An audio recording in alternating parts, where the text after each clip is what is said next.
বাংলাদেশের রাজনীতিতে এখন আলোচনার কেন্দ্রে তারেক রহমানের সাম্প্রতিক অবস্থান। অভিযোগ উঠেছে নিজের মায়ের সিদ্ধান্তকে গুরুত্ব দিচ্ছেন না তিনি। ঠিক এই সময়ে সংবিধান নিয়ে সুরভি নামে এক নেত্রীর করা মন্তব্য নতুন করে উত্তাপ ছড়িয়েছে রাজপথে।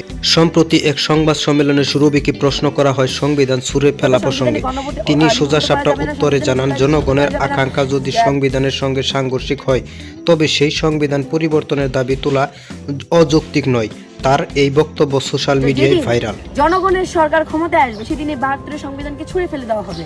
তাহলে এই জনগণের সরকার যখন ক্ষমতায় আসলো, সুরভির সাহসী উচ্চারণ যেমন এক দলকে অনুপ্রেরণা দিচ্ছে, তেমনি অন্য পক্ষ একে দেখছে সংবিধান অবমাননা হিসাবে।